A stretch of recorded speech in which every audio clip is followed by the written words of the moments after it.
first talk I gave was the history of New Thought. This kind of ties in with that because we use new ideas as we discover them. Dr. Victor Berg used to have a meditation class here. It was all about meditating in the silence and concentrating on your breath. So only the baby boomers will probably remember Baba Ram Dass, who was Dr. Richard Albert at Harvard with, maybe you might know Timothy Leary. They were friends, and they both taught at Harvard at the same time. He wrote a really good book called Be Here Now back in the 60s.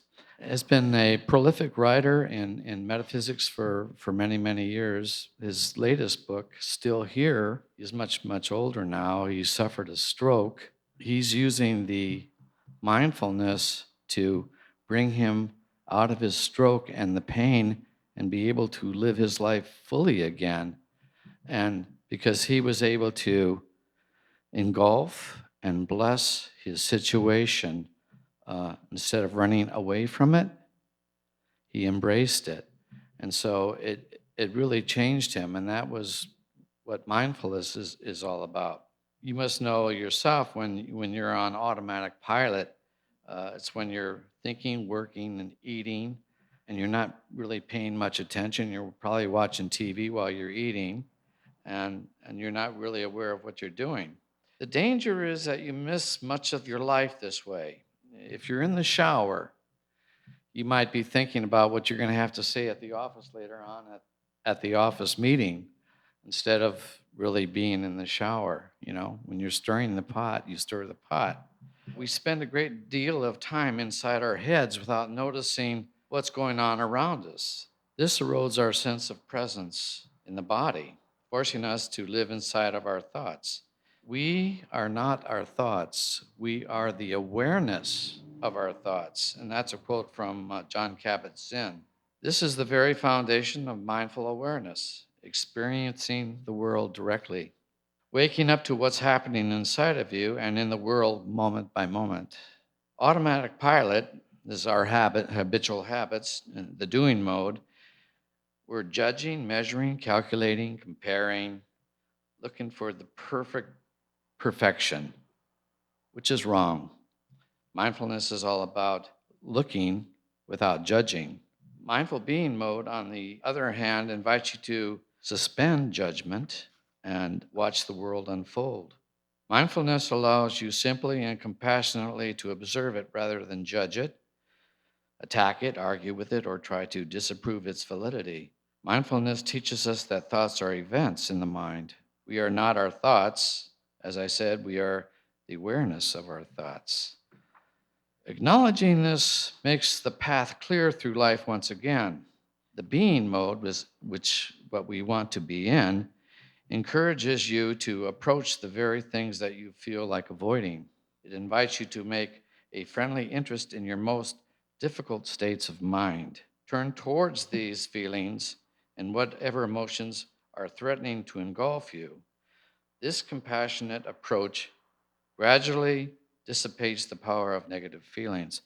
And as I said earlier, Baba Ram Dass did this, and he mentions it in his his latest book, which is Still Here. The being mode restores the balance by helping you sense more clearly the things that nourish you. Being in the being mode helps you sense the need for a time to nourish your soul and helps you deal with those unavoidable aspects of life that drain away your energy and innate happiness. This sense of compassion liberates you from pain and worry, and in their place arises a true sense of happiness that spills over into your daily life, and its flavor soaks into your very fibers of your being.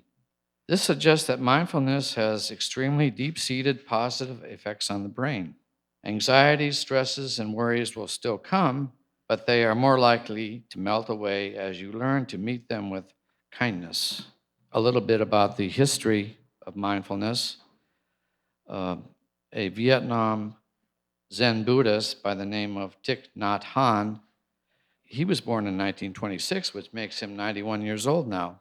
At 7 years old, Nhat, he felt he wanted to become a Zen Buddhist monk, and he asked his parents if he could do that, and at age 16, his parents gave him permission to become an ordained Buddhist monk.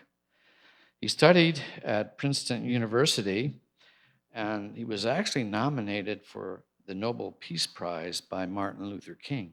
He was asked by Oprah Winfrey, if any of you watched Super Soul Sunday, he's been on there. Oprah asked him, "Do you meditate every day?" And Nhat said, "I find calm everywhere. I meditate every moment." Wish I could do that, right? He's written over 100 books. He goes on to say, "The breath keeps peace within self, and you can relax and respond every moment with passion. When you transform yourself with happiness and peace in your life, then you can heal others. Be grateful that you're coming home with every deliberate step that you take, and you experience the kingdom of God." I've seen him in New York leading these mindful meditation walks, and it's a very slow, deliberate, short step pace, and he has like hundreds of people behind him, which is phenomenal to see that in New York. He goes on, "Understanding and compassion begins with yourself. Happiness is an inside job." Where have you heard that? Have you heard that in this congregation before? I think Pastor John had that as one of his sermons, one of his lessons in the past. You transform your own suffering, and then you are able to help others. He also talks about mindful listening, which I thought was interesting. If you have a friend or just anybody that wants to vent or purge or talk about something, that actually helps that person suffer less because he's able to talk it out. And so I thought that was interesting.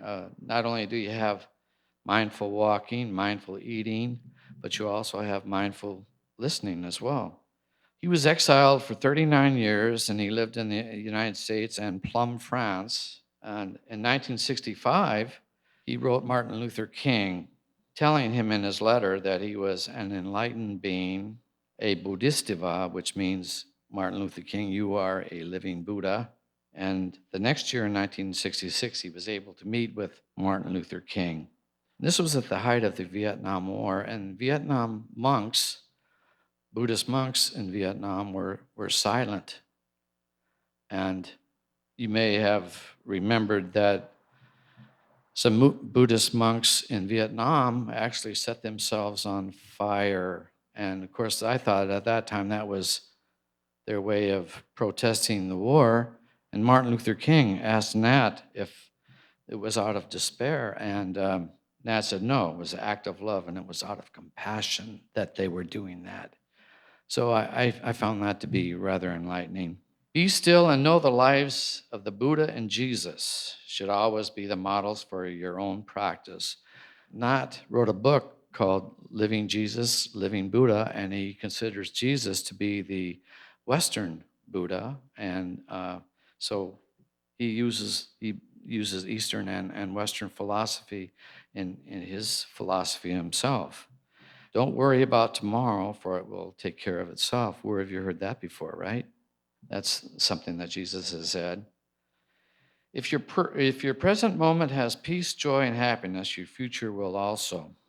He was into mindful walking, eating, drinking, and listening. When he took a cup of tea, you're not going to be watching television when you're doing this. You're going to be sipping your favorite drink, whatever it could be. It could be coffee, and you're by yourself. You're not thinking about anything but focusing on that cup of tea that you have, and you could take up to half an hour to focus on that, and that is definitely being here now, drinking that tea. He ended his interview with Oprah Winfrey by using a mantra, and the mantra is, "Darling, I'm here for you. I offer you my presence."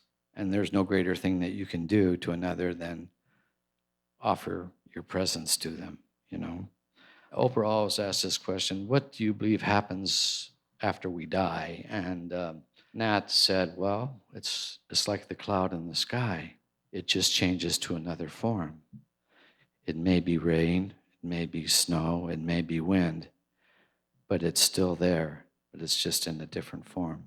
The other great mindfulness person that I've decided to talk about, and that's Jon Kabat-Zinn.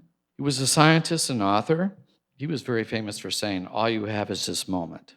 Zen entered Hartford College at the age of 16, and his major was nuclear science. At 22, he attended a Zen Buddhist meditation. It was an epiphany. He began to believe that mindfulness is a love affair of life. He decided in 1979 at the University of Massachusetts to use this mindfulness, Eastern meditation, and also Western medicine, and he incorporated a mindfulness yoga that he used to help people that had addictions, heart disease, heart surgery, people that were in a lot of physical pain. And they were able to embrace that, like Baba Ram Dass did, embrace it and engulf it and welcome it. And they were able to get above their pain. The pain was still there, but it was no longer the cynosure of their attention or the focus of their life. And you had hundreds and hundreds of people with beautiful results like that. He refers to this as being sacred, but not religious, because there's a lot of people that came to him. There were agnostics, atheists, all different diversity from different religions, different churches. So he helped everybody. He would always say that we only have this moment. Experience it non-judgmentally. It sounds simple, but it's not easy, because I know that my mind wanders off a lot and I have to bring myself back. And that's what mindfulness is all about, is bringing yourself back and being in the moment and concentrating on your breath. You know, I used to run track, and I used to run the 100, and I noticed that every time I was behind the blocks getting ready to run my race, I would take about 5 or 6 deep breaths and just kind of relax before I got down in those black blocks and to run the 100-yard dash. Children are doing this now in first to fifth grade. This is not just for adults. Children are doing this when they find that they're experiencing anxiety or anything that might be negative. They sit quietly and they breathe deeply. So it's really catching on, not just for the adults, but all ages. Jon Kabat-Zinn says, let's get out of our own way. Let's stop distracting ourselves. When you're in the shower, be in the shower. Enjoy the shower. Don't be in the past or in the present. Another famous thing that Dr. Zen said was, as long as you're breathing, there's more right with you than wrong with you. In mindfulness, you can transform the experience of pain by changing the relationship to it. Like I said a moment ago, it's no longer the cynosure of your attention. It's not your main focus anymore. It's there, but it doesn't overpower you like it did before. And that's one of the great benefits of mindfulness. You welcome your pain. You're bigger than your pain. You accept and bless your pain, and it will give you a new relationship to it.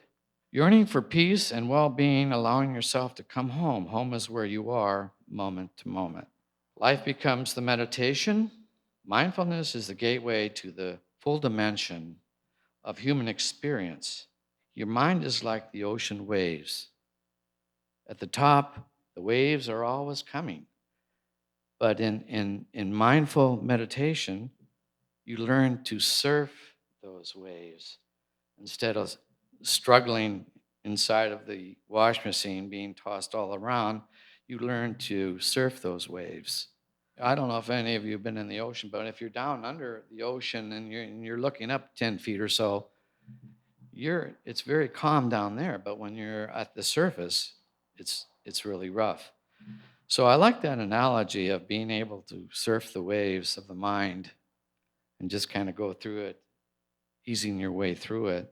I experience the beauty of being that allows me to feel a deep optimism towards our species. Now, Jon Kabat-Zinn has written numerous books, but I just want to mention a few of them. Mindfulness for Beginners, which I have quoted with my talk. Wherever you go, there you are. Everyday blessings coming to our senses.